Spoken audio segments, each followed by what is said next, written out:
Bismillah. Assalamualaikum warahmatullahi wabarakatuh. Waalaikumsalam warahmatullahi wabarakatuh. Ustaz, saya mau tanya amalan yang baik buat ibu yang sudah meninggal, karena selama ibu hidup di dunia saya belum bisa memberikan kebahagiaan kepadanya. Terima kasih.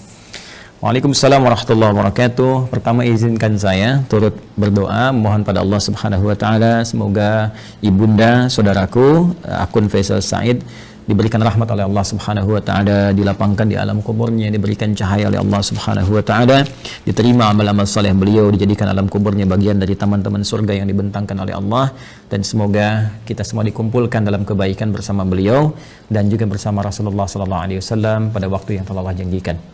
Selanjutnya, baik terkait dengan pertanyaan ini, saya juga berbahagia bahwa Masya Allah ada pertanyaan dari Anda seperti ini menunjukkan satu bagian yang tidak mudah didapati sebagai rasa cinta dari anak kepada orang tua, karena tidak semua anak bisa memiliki perasaan semacam ini. Maka berbahagialah ketika tumbuh nilai-nilai itu, kecintaan kepada ibunda yang memang sangat dimuliakan dalam Al-Quran. Ya, seorang ibu Masya Allah berapa kali mendapatkan keutamaan dalam Al-Quran, ya, seperti di Quran surah ke-31 misalnya di ayat ke-14, Quran surah ke-46 di ayat ke-15, bagaimana Allah melukiskan perjuangan seorang ibu sampai kita harus berbakti maksimal kepadanya, kan, sampai nanti puncaknya di Quran surah ke-17 ayat 23 ketika Allah menetapkan kita harus berbakti kepada Allah, setelah itu meletakkan bakti kepada kedua orang tua setelah pengabdian kita dan penghambaan kita kepada Allah Subhanahu wa taala. Dan diutamakan lagi ibu disebutkan 3 kali dalam hadis Nabi sallallahu alaihi wasallam ketika ada seorang sahabat bertanya, man abar, kepada siapa saya mesti berbuat baik? Maka Nabi menjawab, ummak, kepada ibumu. Qala thumma man, kemudian kepada siapa? Qala ummak, kepada ibumu. Qala thumma man, kemudian kepada siapa? Qala ummak, ibumu. Baru kemudian yang keempat disebut abak. Ya, bukan berarti dalam konteks ini ayah misalnya tidak punya prioritas, tidak, tapi ini ingin menunjukkan bagaimana keutamaan seorang ibu yang memiliki keistimewaan di hadapan Allah dan Rasulnya. Pun demikian ayah pun nanti punya keutamaan dalam konteks yang terpisah. Dari sini Nabi memberikan bagaimana isyarat kepada para sahabat, ya ridwanullah alaihim jami'an, untuk berbakti kepada ibundanya. Ya, dalam keadaan hidup misalnya, kalau Anda buka kitab Al-Adabul Mufrad karya Al-Imam Al-Bukhari, dikisahkan bagaimana seorang yang berjuang sudah berangkat ke medan jihad, dilaporkan oleh kawannya, ya ibunya sedang menangis. Ya, karena belum bisa melepas kepergiannya pada saat itu, belum ketemu chemistry-nya. Ya, maka Nabi memanggil kemudian si anak muda ini, ya dipanggil oleh Nabi, maka Nabi katakan kepadanya, idhab, ya irji' ila ummik, bermakna pergilah kembali, pulang kepada ibumu, buat dia tertawa sebagaimana engkau telah membuatnya menangis. Buat dia tertawa sebagaimana engkau telah membuatnya menangis. Ini para ulama mengomentari bagaimana kedudukan seorang ibu sampai jihad berbakti kepadanya dalam keadaan hidupnya, membahagiakannya, memuliakannya, ya itu diutamakan bahkan melebihi jihad dalam medan perang jika ada kemudian hal-hal yang menuntutnya secara syar'i. Al-Imam Ali bin Abi Thalib karramallahu wajhah, ya mengomentari statement Nabi sallallahu alaihi wasallam ketika menyebutkan 3 kali ummak, ibumu. Maka dikomentari oleh beliau, karena ibu memiliki 3 keistimewaan yang tidak didapati oleh ayah. Yang pertama, ibu yang mengandung, ayah tidak mengandung. Yang kedua, ibu melahirkan, ayah tidak melahirkan. Yang ketiga, ibu menyusui, ayah tidak menyusui. Dengan 3 keutamaan ini, Nabi kemudian memberikan gambaran ibumu. Ada komentar yang lain bahwa ketika orang ini bertanya, maka peluang terbaiknya untuk berbakti ada kepada ibunya. Sehingga Ibnu Abbas radhiyallahu taala anhuma ketika didatangi oleh seseorang di masa beliau menjadi mufti, ya, aku punya persoalan, aku punya maksiat yang cukup tinggi aku kerjakan, bagaimana cara bertobat kepada Allah Subhanahu wa taala? Ibnu Abbas kemudian berkata, apakah engkau masih punya ibu? Ya, kata orang ini, ya aku masih punya ibu. Maka kata Ibnu Abbas radhiyallahu taala anhuma, pergilah engkau pulang, ya, kemudian layani ibumu, bahagiakan ibumu, ya, dan berbuat baiklah kepada ibumu. Orang ini bertanya, kenapa engkau berfatwa demikian, kan? Dia tidak menyuruh misalnya saya maksimalkan salatnya, maksimalkan misalnya sedekahnya, tapi yang diutamakan ke ibu. Karena kata Ibnu Abbas radhiyallahu taala anhuma, saya tidak melihat yang lebih utama untukmu saat ini kecuali yang itu. Inilah bagaimana kejeniusan Ibnu Abbas radhiyallahu taala anhuma, karena memang dalam narasi-narasi ayat-ayat Al-Qur'an firman Allah Subhanahu wa taala, kedudukan membahagiakan berbakti kepada ibunda itu langsung ditempatkan oleh Allah Subhanahu wa taala setelah penghambaan kita kepada Allah. Wa qadha rabbuka alla ta'budu illa iyyah wa bil walidaini ihsana. Kepada kedua orang tua kita wajib berbuat baik di tempat setelah penghambaan kepada Allah. Dan di antara kedua orang tua ini, ibu menempati posisi yang sangat tinggi. Wassaynal insana biwalidayhi hamalathu ummuh. Jadi ketika dua ini disebutkan, Kata Allah di Quran surah 31 di ayat ke-14, dan kami wasiatkan kepada ke seluruh anak-anak itu untuk berbakti kepada kedua orang tuanya. Siapa di antara mereka kalau mau didahulukan? Ya hamalathu ummu, maka prioritaskan ibumu dulu, ya kan? Ayah juga kita hormati, ya kita istimewakan, tapi ibu di sini dalam konteks kita ada pertanyaan, ibu mendapatkan kedudukan yang sangat luar biasa. Demikian di Quran surah ke-46 ayat 15. Nah, ini yang paling menarik dalam konteks kehidupan. Allah, Rasulullah SAW meminta kita memaksimalkan, orang banyak berbuat baik, tapi tidak sedikit orang-orang yang bisa memaksimalkan itu setelah ibunya wafat. Dan Anda termasuk yang dianugerahi oleh Allah Subhanahu wa taala kemampuan, keinginan dan azam untuk berbuat baik ibu walaupun telah wafat. Maka berbahagialah. Di antara caranya ada yang Nabi SAW sampaikan, bahkan disebutkan dalam hadis riwayat Muslim sampai dengan 9 lafaz.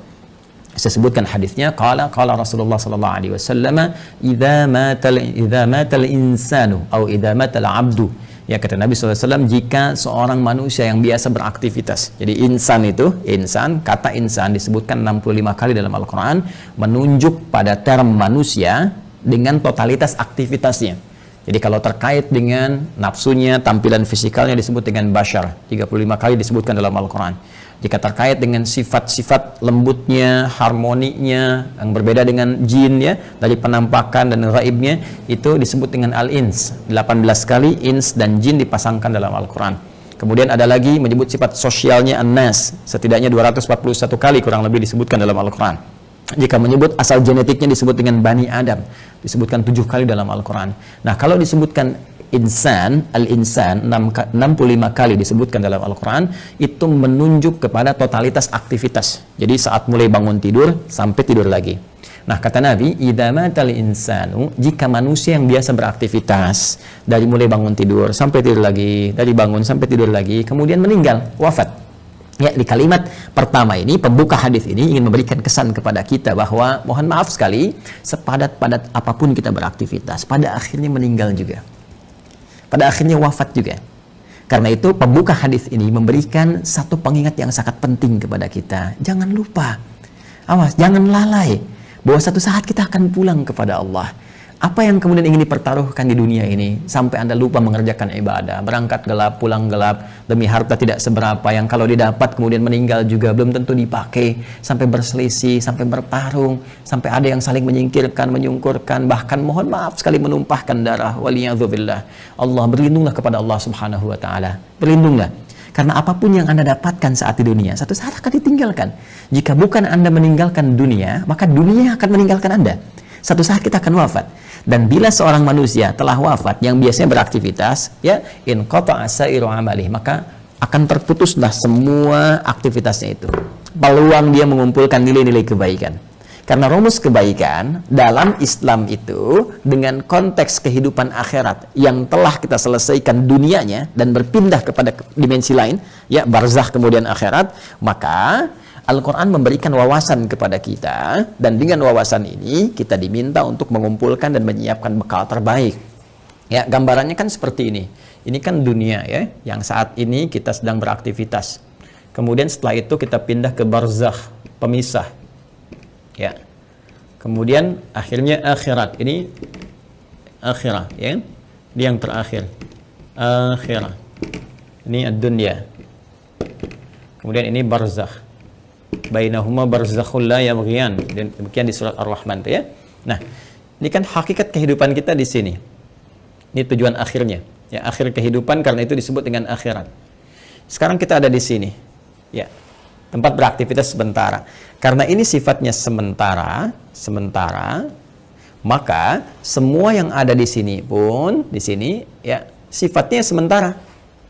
Ya, mohon maaf, usia kita ini sifatnya sementara, tidak abadi. Ya, hanya sementara saja. Dibatasi dengan apa yang disebut dengan ajal namanya. Ya kan? Jadi begitu ajalnya tiba, maka selesailah kemudian usia kita. Ini batasan ini contohnya misalnya di Quran disebutkan di surah ke-7 Al-A'raf di ayat 34. Walikulli ummatin ajal, dan setiap umat itu bukan 1-2 orang, semua umat yang pernah beraktivitas di bumi mereka memiliki batas usia. Fa idza jaa ajaluhum la yastakhiruna sa'ata wa la yastaqdimun. Jika telah tiba ajalnya, maka tidak akan pernah bisa dimajukan atau dimundurkan. Pada saat itu berhenti, selesai.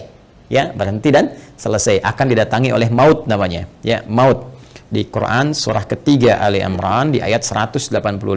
Kullu nafsin dha'iqatul maut. Maka maut datang ya untuk sudah menerapkan perintah Allah Subhanahu wa taala sesuai dengan batas ajal ini dan mengambil kembali untuk memindahkan kepada dimensi berikutnya. Yang bertugas membawa maut ini nanti ada bahkan satu malaikatnya khusus spesifik disebut dengan malakul maut ya di Quran surah ke-32. Di ayat yang ke-11 ya paling kanan agak ke bawah, qul yatawaffakum malakul mautil ladzi wukkila bikum, ya katakan Muhammad SAW bahwa setiap yang hidup itu akan didatangi oleh malakul maut. Jadi ada malaikat khusus ya yang ditugasi untuk membawa maut. Maka kalau ini sudah tiba maka selesai ajal. Nah, maka yang biasanya kita ini beraktivitas, aktif, bekerja dengan segala yang kita dapatkan dalam kehidupan dunia. Mohon maaf, bidangnya mungkin beragam, ya. Ada yang di kesehatan, kedokteran, medis, ada yang insinyur, ada yang di militer, tentara, ada yang Polri misalnya, ada yang di politisi, ya, di politik, jadi politisi misalnya, ada yang di pemerintahan, birokrat, ada yang ustadz mengajar, dosen, guru dan sebagainya. Pada akhirnya, sepanjang semua bernama makhluk, ya, dan spesifik manusia, pada akhirnya semua kegiatan itu akan tuntas, selesai. Ya, semua manusia yang beraktivitas tadi disebut dengan insan, al-insan. Ya, ada surah ke-76 dalam Al-Qur'an al-insan. Ya, kata Nabi, "Idza matal insan", jika semua manusia yang beraktivitas ini sudah tiba nih, sudah tiba ajalnya. Ya, tiba maut. Ya, maut itu sifatnya, keadaannya. Mata itu kata kerjanya, mata yamutu mautan. Ya, mata yamutu mautan. Idza matal insan, jika tiba maut ini menjemput manusia, ya, sudah datang ajalnya, tiba maut dan menghentikan semua aktivitas yang pernah ia lakukan. Tadi saya katakan, semua pembuka di hadis ini kalimatnya singkat padat, cuma 2 kata, matal insan, tapi pesannya sangat dalam, memberikan kesan bahwa apapun yang kita banggakan pada hakikatnya akan selesai. Apapun yang kita tonjolkan dalam kehidupan, pada hakikatnya akan selesai. Apakah harta benda yang kita tampilkan, apakah kedudukan yang kita tonjolkan, dan sebagainya, semua akan tuntas, selesai dengan tibanya maut. Ya, karena sifatnya kehidupan kita di dunia ini sementara, maka usia pun sementara, bekalnya pun sementara. Silakan Anda kumpulkan sampai banyak bermewah-mewah misalnya, mohon maaf, kendaraan banyak yang mewah, pakaian mewah, pada akhirnya meninggal nggak dibawa. Ya, alam kubur itu tempatnya hanya setempat seukuran jasad kita saja. Nggak ada seukuran rumah Anda, seukuran mobil Anda untuk memasukkan semua aset Anda. Tidak, selesai kawan. Karena itu sering-kali merenung, sering-sering merenung. Pada akhirnya, apa sih yang mau dicapai di kehidupan dunia ini? Kalau kita memang akan berpindah. Dan setiap tempat yang disinggahi, fitrahnya membutuhkan bekal. Ya, Anda saja di dunia, saya sering katakan, dalam konteks kehidupan dunia saja, misal, saat ini saya ada di Bekasi misalnya, ya kan? Saya akan pergi di satu provinsi yang sama, ya, misalnya ke Bandung lah, sama-sama Jawa Barat misalnya, atau ke tetangga ke Jakarta misalnya, ya. Ini kita ke Jakarta saja yang jaraknya tidak terlampau jauh, mesti punya bekal. Ke Bandung mesti punya bekal. Apatah kalau saya ingin ke Sumatera, kalau saya ingin ke Papua, atau saya ingin keluar Indonesia misalnya, pasti harus punya bekal. Mustahil berpindah tempat, ruang dan waktu tanpa bekal memadai yang kita bawa, itu mustahil. Ya, nah kalau dalam konteks keduniaan saja mesti punya bekal, maka bagaimana dengan dimensi yang berbeda? Dunianya kita tinggalkan. Ini kan kalau dari sini masih ke Malaysia masih dunia, ya kan? Ke Amerika masih dunia. Ini sekarang kita meninggalkan dunia. Bahkan pengumuman disampaikan telah meninggal dunia. Artinya meninggalkan dunia, maka mutlak mesti punya bekal. Dan di dalam konteks keduniaan saja bekalnya bisa beda. Saya pergi ke Arab, di Arab mungkin kulturnya beda, makanan pokoknya tidak sama, maka bekal yang dibawa pun akan menyesuaikan dengan itu. Sekarang kalau dalam konteks kehidupan dunia saja, bekal di satu tempat bisa berbeda, maka apalagi dengan dimensi yang berbeda. Mesti ada bekal untuk hadir ke sini. Ya. Di saat kita bawa ke sini, semua bekal dunia tanggal, yang dunia ini hilang. Ya, karena beda tempat. Sekali lagi, apa yang kita bawa di sini, kita bawa rupiah dari sini. Apakah akan laku dibawa di Amerika? Ya, laku misalnya dibawa di Kanada, laku dibawa di Jerman dan sebagainya. Belum tentu. Belum tentu. Kita harus tukar dulu gitu kan? Atau barangkali belum berlaku misalnya dan seterusnya. Boleh jadi. Nah, sekarang kita akan pindah tempat, dimensi berbeda. Apa yang harus kita bawa? Apa yang harus kita siapkan di dunia ini? Ya, sehingga kita bisa bawa saat berpindah ke alam barzakh ini sebagai persiapan menuju akhirat. Ya. Maka tiada lain, rumusnya lanjutkan hadisnya. In qata'a sa'iru amalih, maka terputus semua peluang amalnya. Ya, pertama amal. Nah, amal. Amal itu masih umum. Amalan itu masih umum. Semua perbuatan manusia yang akan dipertanggungjawabkan di hadapan Allah disebut dengan amal namanya. Ya, faman ya'mal mithqala dzarratin khairan yarah wa man ya'mal mithqala dzarratin syarran yarah. Ya, jadi semua perbuatan kita dari bangun tidur sampai dengan tidur lagi itu disebut dengan amal. Nah, ini kalau sudah meninggal, mata, datang maut, ya, terputus semua amal, aktivitas selesai. Ya. Nah, cuma diberikan kemudian gambaran kepada kita, ada amal ini yang saat dikerjakan itu dicatatkan punya nilai. Yang nilai ini menjadi bekal yang akan dibawa ke dimensi selanjutnya, ke ruang selanjutnya setelah kita wafat. Singkatnya dibawa ke alam barzakh, bahkan sebagai bekal menuju akhirat. Dan ini bisa kita siapkan saat di dunia. Ya, apa nama amalnya? Ini yang disebut dengan amal saleh. Ya, jamaknya disebut dengan salihat. Amal saleh, jamaknya apa? Salihat. Ya, jadi amal ini ada yang netral, umum, ya kan? Nah, ini amal yang saat dikerjakan punya nilai untuk dibawa pulang menghadap Allah dan dibawa bekalnya ke tempat dimensi berbeda di barzakh sampai dengan ke akhirat disebut dengan saleh. Jamaknya disebut apa? Salihat. Ya. Singkatnya, setiap perbuatan yang dinilai sebagai ibadah oleh syariat. Ya, jadi setiap perbuatan kalau kita kerjakan diniatkan sebagai ibadah, maka itu namanya amal saleh. Jelas ya? Baik, jamaknya disebut dengan apa? Salihat. Ya, muncul Quran surah ke-103 misalnya Allah firmankan, ya, di surat Al-Asr, wal 'asr innal insana lafi khusr illa alladzina amanu wa amilus salihat. Nih, ya, wal 'asr, demi waktu, momentum, ya, yang Allah berikan kepada setiap manusia untuk beraktivitas. Nih, dikasih kesempatan dari pagi kan, bahkan dari bangun tidur sampai tidur lagi silakan beraktivitas. Tapi kalau aktivitasnya cuma mengejar dunia saja, kata Al-Quran berpotensi rugi. Karena saat dia meninggalkan dunia, fakir, dia nggak punya bekal. Ya, ada di antara mereka yang cerdas. Mereka beraktivitas, mengerjakan dunia. Bahkan kaya dalam kehidupan dunianya. Kaya, mobil punya, kendaraan cukup baik, di rumah baik juga, Masya Allah. Tapi yang paling menarik, mereka juga punya persiapan-persiapan akhiratnya. Apa itu? Illalladzina amanu wa amilus salihat. Ya, kecuali orang-orang yang cerdas, mereka beriman, yakin di antara keimanan mereka selain iman kepada Allah, iman kepada Rasulullah, mereka pun yakin iman tanpa ragu ada kehidupan setelah wafat. Ya, makanya rukun iman kan ada 6. Ya, rukun iman yang kelima kan apa? Iman pada hari akhir. Hari akhir itu implementasinya yakin kita akan meninggal, yakin akan dihisab. Karena kita yakin kita punya iman, kita siapkan. Itu cara memahaminya. Karena itu orang cerdas menyiapkan setelah wafatnya ada kehidupan. Anda yakin nggak? Kalau Anda nggak beriman, nggak usah komen. Tapi kalau Anda yakin Anda beriman, Anda siapkan. Keyakinan kita memberikan dorongan kepada kita untuk menyiapkan bekal setelah kita wafat. Apa yang mau kita siapkan? Allah saking rahmannya memberikan bocoran kepada kita, bimbingan kepada kita. Nih, siapkan bekal ini. Ini bekal yang cuma satu-satunya dibawa saat kita wafat. Apa itu? Wa amilus salihat. Ini dia. Amal-amal saleh. Maka jadikan setiap bekal kegiatan kita itu menjadi amal saleh. Caranya bagaimana? Niatkan karena Allah Subhanahu wa taala. Ya, niatkan karena Allah lillah, bekerja karena Allah, merawat anak karena Allah, di rumah tangga karena Allah. Bahkan nanti implementasinya Nabi SAW memberikan panduan dengan doa langsung. Makanya saya sering katakan dalam Islam semua aktivitas itu punya doanya. Bangun tidur ada doanya, sampai mau tidur lagi ada doanya. Semua aktivitas kita. Tatkala kita pun belum memahami, sertakan kalimat Bismillahirrahmanirrahim. Kullu amrin dzibalin la yubda'u fihi Bismillahirrahmanirrahim fahuwa abtar au a'ta'. Setiap perbuatan baik yang tidak disertakan Bismillahirrahmanirrahim karena Allah, Bismillah, saya kerjakan ini karena Allah. Ya, kalau Anda tidak sertakan itu, tidak niatkan karena Allah, fahuwa abtar au aqta, maka terputuslah peluang bekal akhiratnya.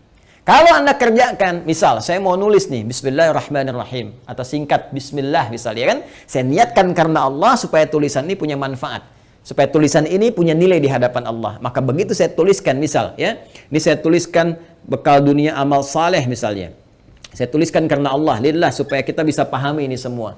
Maka pekerjaan amal saleh ini, amilus salihat, ketika kita niatkan karena Allah, diberikan nilai oleh Allah. Nilai itulah yang disebut dengan hasanah namanya. Hasanah. Hasanah. Ini dia. Hasanah. Nah, berapa nilainya? Berapa poinnya? Disampaikan dalam Quran surah ke-6 Al-An'am di ayat 160. Man jaa'a bil hasanati falahu asyru amthaliha. Siapa yang mengerjakan kebaikan, diniatkan sebagai ibadah karena Allah, menjadi amal saleh, maka dia punya poin hasanah. Setiap satu kebaikannya dicatatkan langsung 10 nilainya. Ini nilai terendahnya, 10. Ya 10. 10 itu hitungannya bukan 1, 2, 3, 4, tidak. Dalam pandangan Allah berbeda cara menghitungnya. Di hadis Muslim datang ke masjid saja, dia kan baru datang untuk niat ibadah dapat 25. Satu kedua 500 tahun, dua ketiga 500 tahun, demikian seterusnya. Dan ini poin yang paling kecilnya. Nanti ada kalau infak bisa berapa, gitu kan? Nanti ada kalau baca Al-Quran bisa berapa, lebih banyak, lebih banyak, lebih banyak lagi. Nah, itu yang disebut dengan hasanah. Karena itu sering kita berdoa di Quran surah kedua Al-Baqarah di ayat ke-201. Wa minhum may yaqulu rabbana atina fid dunya hasanah wa fil akhirati hasanah wa qina adzabannar. Dan di antara mereka banyak yang berdoa kepada Allah, ya Allah, mohon bimbing kami untuk mengerjakan semua kegiatan dunia punya nilai akhiratnya hasanah. Dan di akhirat bisa dilihat hasanah itu ya Allah, sehingga mengantarkan kami pada rahmat-Mu dan memasukkan dengan rahmat itu ke dalam surga-Mu, ya, berjumpa dengan Rasulullah sallallahu alaihi wasallam. Amin, kan? Nah, kalau seorang meninggal terputus semua peluang ini. Ya, jadi nggak bisa mengerjakan hasanah lagi. Tapi ada rahasia. Kata Nabi, ada 3 amalan yang kalau dikerjakan, Masya Allah, ini yang sudah meninggal nggak bisa ngerjakan lagi, tapi hasanahnya tetap mengalir, pahalanya tetap mengalir, ngalir. Dan di antara yang 3 itu Nabi menyebutkan, perhatikan kalimatnya, idza matal insanu aw idza matal abdu in qata'a sa'iru amali illa min thalath, ya, atau illa min thalathatin. 1, shadaqatin jariyah. Sedekah jariyah. Ya. Nah, ini kalau kita gali lagi, ini lebih panjang lagi nih. Ya, mohon bersabar ya teman-teman sekalian. Ya, sedekah itu adalah setiap kebaikan yang mampu kita kerjakan. Kullu ma'rufin sedekah. Semua jenis kebaikan yang mampu kita kerjakan. Nah, sedekah dibagi pada 2 bagian. Bagian yang pertama yang tidak mengalirkan pahala abadi untuk kita. Maksudnya kalau kita wafat selesai. Yang kedua, kalaupun kita wafat, pahalanya tetap mengalir. Seperti apa yang dimaksudkan 2 keterangan ini dan bagaimana saudara kita ya Faisal, semoga Allah rahmati beliau dan ibundanya serta keluarga besarnya bisa memaksimalkan ini untuk memberikan yang terbaik pada ibundanya. Nanti kita lihat setelah menunaikan salat Isya berjamaah.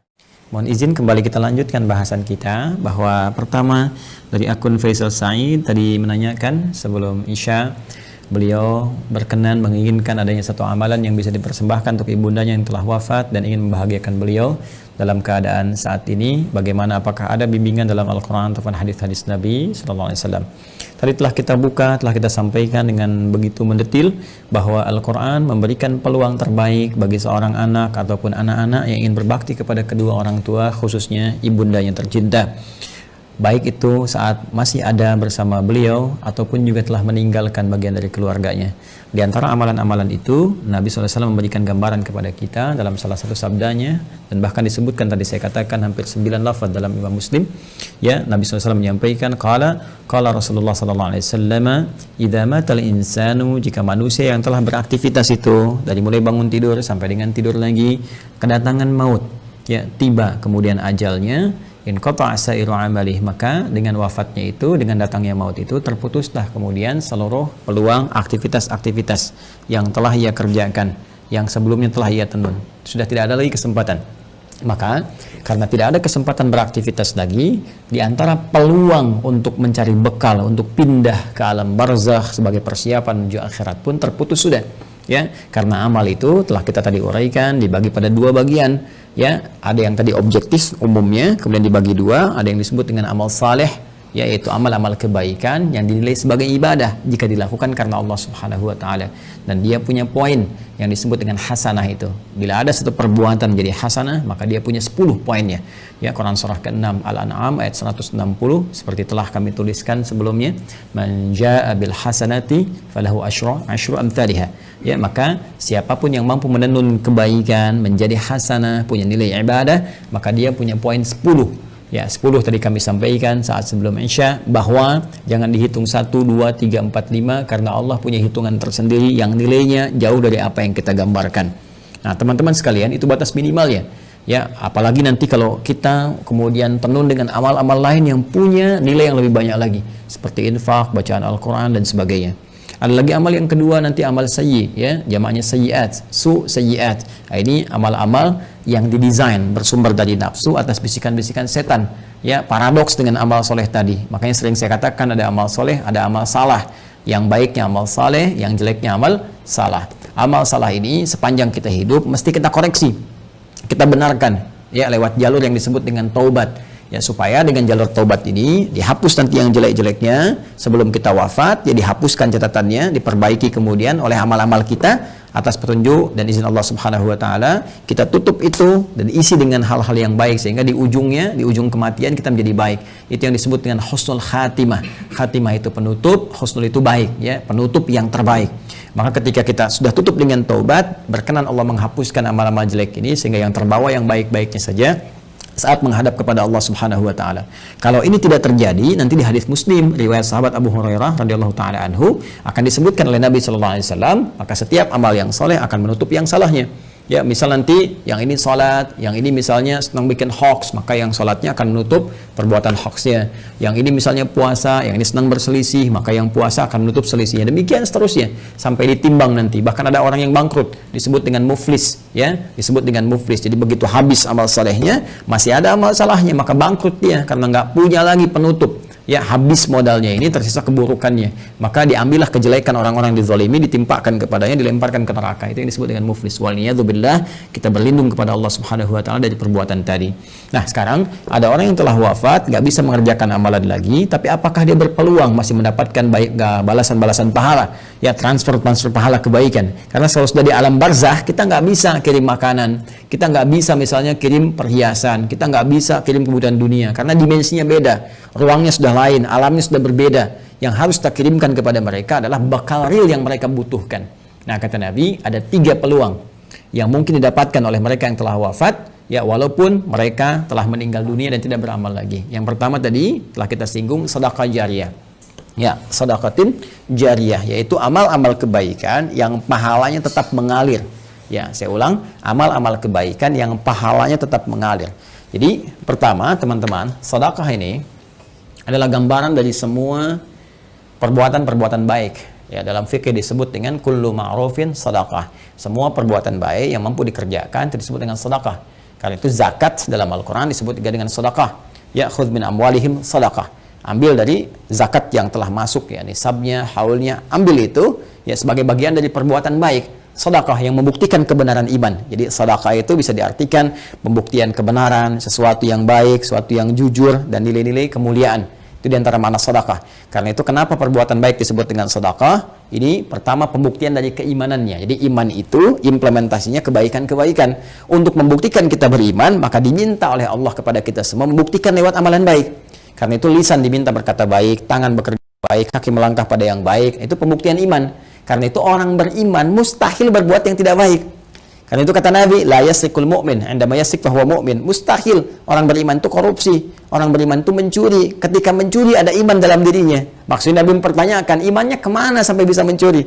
Imannya kemana sampai bisa berbuat maksiat, kan? Jadi iman itu akan mendorong kita berbuat baik. Karena itu semua perbuatan baik disebut dengan apa? Sedekah. Nah, perbuatan baik yang disebut dengan sedekah ini dibagi 2 bagian. Ya, dibagi 2 bagian. Ada yang disebut dengan sedekah tsabitah. Ya, saya hapus dulu ini. Sedekah tsabitah. Ya, sedekatun, sedekah. Ada yang disebut dengan tsabitah. Ya, tsabitah itu sudah yang tetap berhenti, gitu kan? Atau waqifah, berhenti sampai di situ. Ya, berhenti saja sampai di kehidupan dunianya. Maksudnya apa? Saat dia beramal di dunia, saat hidup dituliskan pahalanya. Tapi ketika wafat selesai, waqifah, thabitah, berhenti sampai di situ saja. Dalam konteks kehidupan dunia saja. Saat dia beramal. Jadi saat dia hidup di dunia, kemudian misalnya dia salat nih. Ya, si A misalnya salat. Kemudian dia ketika menunaikan salat kan dituliskan pahalanya. Ya, ketika ikhlas tunaikan tuliskan pahala. Misalnya dapat pahala sekian, kan? Nah, ketika dia meninggal dunia, wafat ini, sudah. Karena nggak bisa sholat lagi, nggak ada lagi catatan amal pahala mengalir. Ya, sudah selesai sampai di situ. Selesai, terhisab sampai di situ. Karena selesai, tetap di situ disebut dengan thabit atau waqifah, berhenti sampai di situ. Ya. Nah, ada yang menarik nih. Orangnya sudah meninggal, sudah nggak di dunia lagi. Ya, sudah berpindah ke dimensi lain, dia pindah ke barzakh, alam pemisah. Ya, disebut dengan alam kubur. Terpisah dia dengan dunia tapi belum sampai ke akhirat. Ya, alam pemisah antara dunia dengan akhirat disebut dengan barzakh. Ya, baik. Ketika berpindah kepada barzakh ini nggak ada peluang amal lagi. Tapi yang menarik, walaupun dia nggak mengerjakan amalannya, pahalanya tetap mengalir. Nah, mengalir dalam bahasa Arab disebut dengan jara yajri, jarian wa jariyatan. Ya, maka karena ini sifatnya ada muannats-nya disebut dengan jariyah. Jariyah. Ya. Baik. Ini apa namanya? Sifat dan mausuf ya, disifati sedekah, ya sedekah, perbuatan-perbuatan baik jariyah yang pahalanya terus ngalir, ngalir sampai kehidupan berakhir. Ya, sampai hari perhitungan tiba, kiamat terjadi, ya, perhitungan pahala, baru kemudian di situ hitungan dikumpulkan keseluruhan disebut dengan hisab. Ya, disebut dengan apa? Hisab. Jadi sepanjang kiamatnya belum terjadi, kemudian belum terputus kehidupan dunia keseluruhannya, maka terus saja ngalir di pahalanya, ngalir, kumpul, masya Allah, walaupun orangnya telah meninggal dunia. Nah, ini sedekah jariyah ini punya dua sumber. Ya. Untuk mempercepat, punya dua sumber. Sumber pertama adalah kebiasaan amal soleh yang dikerjakan oleh orang yang meninggal tadi sebelum dia wafat. Jadi sebelum dia wafat, dia punya kebiasaan beramal. Ya, yang amalan ini setelah dia wafat pun masih ada tuh. Ya, merambat peluang amalannya sehingga pahalanya terus mengalir kepada yang bersangkutan. Apa di antara contohnya misalnya? Nah, contoh misalnya yang bersangkutan sebelum meninggal dunia pernah misalnya menyumbang untuk kepentingan di masjid. Masya Allah misalnya sedang ada perbaikan masjid, kan? Lalu disumbangkanlah untuk bikin keran wudhu misalnya. Masya Allah, walaupun orangnya meninggal, keran wudhunya masih ada, dipakai orang. Setiap dipakai, mengalir, pahala terus mengalir. Sepanjang itu ada. Karpet masjid misalnya kan disumbangkan, dipakai terus, walaupun orangnya meninggal, tetap pahalanya mengalir. Ngalir. Masya Allah. Pesantren, pembangunan, tadi ada beberapa informasi yang saya sampaikan terkait update, nanti di akhir saya tegaskan kembali. Ya, Masya Allah misalnya bikin pesantren untuk ahli Al-Quran, bahkan misalnya ada mushafnya, ya kan kita buka juga tuh wakaf untuk mushafnya, untuk perangkat hafalan, itu Masya Allah setiap yang menghafal dapat pahalanya. Makanya saya sering katakan kalau beramal kita mesti cerdas, dengan modal sekecil-kecilnya dapat keuntungan sebanyak-banyaknya. Ya, contoh misalnya kita punya uang 50.000 nih. Kita bisa punya banyak pilihan untuk beramal saleh. Tapi kalau kita bisa gunakan 50.000 misalnya untuk sedekah jariyah. Saya punya pos uang misalnya 50.000 nih. Saya pengen jadi pahala di hadapan Allah. Mana yang akan saya gunakan? Maka Anda bisa melihat dengan bijak. Anda mau pilih mana yang thabit atau waqifah, berhenti sampai di situ. Misal Anda berikan makanan, kasih misalnya orang butuh untuk makan supaya energi dia ada. Dia makan tuh. Dari energi itu dia pakai untuk sholat misalnya. Ya, dia akan gunakan untuk sholat seketika ketika energinya selesai pahala Anda. Ya, Anda gunakan beli mushaf, misal dapat 2, Anda berikan ke penghafal Quran. Masya Allah, penghafal Quran menghafal Quran menggunakan mushaf Anda. Demi Allah saya katakan, penghafal Quran itu nggak ada yang baca sekali. Ya, Alif Lam Mim, Dzalikal kitabu, bukan menghafal. La raiba fi, dzalikal kitabu la raiba fi, hudal lil muttaqin, dzalikal kitabu la raiba fi, hudal lil muttaqin. Saya mau tanya pada Anda, berapa kali dia mengulang? Berapa kali dia mengulang-ulang? Dan yang paling dahsyatnya, bukankah bacaan Al-Quran itu dinilai berdasarkan hurufnya? Bukan ayatnya. Bukan jumlah ayatnya, tapi jumlah hurufnya. Man qara'a harfan min kitabillahi falahu 10 hasanat. Siapa yang membaca satu huruf saja dari kitab Allah, dia mendapatkan setiap hurufnya 10 kebaikan. Dan berapa banyak pengulangan disebutkan oleh penghafal Al-Quran. Jadi dengan modal 50.000 itu berapa banyak pahala dapatkan. Nah, kadar Allah, si A ini misalnya dapat 2 orang nih, si A dengan si B, sudah hafal dia dua-duanya. Dipakai jadi imam, Masya Allah, ngajarkan lagi, ini merambat lagi. Mushafnya masih ada, diwariskan lagi pada orang lain. Allahu Akbar, lahir dari sini misalnya 10 santri, sini 10 santri, ini punya murid lagi, modal cuma 50.000, berapa yang didapatkan? Maka dari itu cerdas-cerdas saat hidup mencari apa yang kira-kira bisa mendapatkan jariah di sini. Ya, tidak harus dengan harta, bisa dengan tenaga. Makanya kalau ada misalnya ya kegiatan di masjid, ikut di situ, kan? Dengan tenaga kita atau dengan sebatas yang kita mampu dan sebagainya, ya. Apa yang bisa kita lakukan? Ini jariah. Nah, ada lagi kondisi orangnya misalnya sudah tidak ada. Ya, ini bisa dikerjakan oleh siapa? Oleh anak misalnya. Ya, anak. Apa yang dilakukan oleh anak? Seperti tadi. Ya, misalnya dia membelikan mushaf, dikirimkan misalnya kepada siapa? Ya, kepada para penghafal Quran. Niatkan itu untuk misalnya diarahkan kepentingan ibundanya. Tadi seperti yang tadi disampaikan. Ya Allah, saya berniat dengan wakaf mushaf ini atas nama ibunda saya. Itu boleh dilakukan. Sah dikerjakan, boleh-boleh saja. Silakan. Ya, Anda punya berapa? 50.000, 100.000, niatkan. Ya Allah, saya mau bantu untuk pesantren, saya niatkan untuk ibu saya. Sah. Boleh, kirimkan itu. Ya, kirimkan, sampaikan. Boleh, dengan itu semua Anda lakukan. Dan Masya Allah, ketika itu dikerjakan, ada sesuatu yang akan terjadi, sesuatu yang berbeda. Ya, tapi juga ingat, tetap kita jaga dalam koridor amalan, amal solehnya. Nggak usah misalnya ditambahin apapun. Kalau saya sih sarankan, kalau Anda misalnya mau mushaf, sudah cukupkan dengan niat saja. Ya, dengan niat dalam hati kita bahwa ini kita niatkan untuk kepentingan ibunda saya. Ya, ini Anda nggak harus cantumkan misalnya, ya taruh foto misalnya atau taruh ini, taruh itu nggak diperlukan menurut saya. Ya, walaupun mungkin ada pandangan berbeda, kita hormati. Tapi bagi saya pribadi, cukupkanlah seperti itu apa adanya, sehingga dengan orang-orang membaca pun akan tercukupkan bagi pahala Pak itu mengalir dengan izin Allah Subhanahu Wa Taala. Ya. Allah Taala alam bisawab. Ini bagian yang pertama, sedekah jariyah. Satu. Ya, kemudian yang kedua, teman-teman sekalian, bisa dalam bentuk ya ilmin yuntafa'u bihi, ilmu yang bermanfaat. Ya, ini juga bisa dikerjakan dari orang yang hidup, misalnya pernah mengajar, itu kan. Makanya saya sering katakan, mohon izin sekali, anak-anak itu kalau dia dari kecil tuh, orang tua mengajarkan. Ya, ajak misalnya sampingnya sholat, ajarkan. Al-Fatihahnya kalau bisa dari orang tuanya, ayah atau ibundanya. Karena akan dibawa terus sholat. Ya, dibawa sholat. Ketika bisa dari orang tuanya, dipakai terus sholat, itu mengalir tuh, setiap anak sholat dapat bagian pahala. Ilmin yuntafa'u bihi, ilmu yang bermanfaat. Ya, bukankah orang tua banyak mengajarkan kebaikan? Pakai. Ya, dan yang ketiga, teman-teman sekalian, nah ini waladin salihin yad'u lahu, anak saleh yang banyak mendoakan kedua orang tuanya. Maka kalau tadi misalnya akun Faisal, saudara kita ingin berbuat baik, di antara 3 pilihan ini yang pertama bisa dilakukan, ya kan? Yang kedua bisa dipraktekkan, yang ketiga jadilah Anda pribadi yang saleh. Ya, jangan banyak larut dalam kesedihan. Manfaatnya nggak ada gitu kan. Sedih itu naluriah, fitrah, alamiah, biasa saja. Itu terjadi pasti. Nabi pun sedih ketika ditinggal Sayyidah Khadijah misalnya. Bahkan ketika ditinggal pamannya, beliau sedih sekali. Sedih ya, itu biasa, itu fitrah. Tinggal ibunda beliau sedih. Ya, namun apa yang harus dilakukan oleh kita? Kita alihkan kesedihan itu menjadi sebuah energi yang positif yang mengantarkan kebahagiaan pada orang yang telah meninggalkan kita. Maka caranya apa? Perbaiki pribadi kita menjadi saleh. Ya, jadi anak yang saleh, yang disukai oleh Allah Subhanahu Wa Taala. Mulai rubah tampilan kita, tunaikan salat dengan baik, rajin membaca Al-Quran, bekerja dengan baik, yang halal jauhi yang haram-haram. Ketika semua itu dikerjakan, Anda tinggal mengangkat tangan bermohon pada Allah Subhanahu Wa Taala. Ketika sifat saleh melekat pada seorang anak, maka doanya langsung mustajab. Waladin salehin yad'u lahu. Seorang anak yang saleh, yang ketika bermohon kepada Allah, langsung doanya diantarkan jadi cahaya ke kuburan ibundanya atau ayahandanya.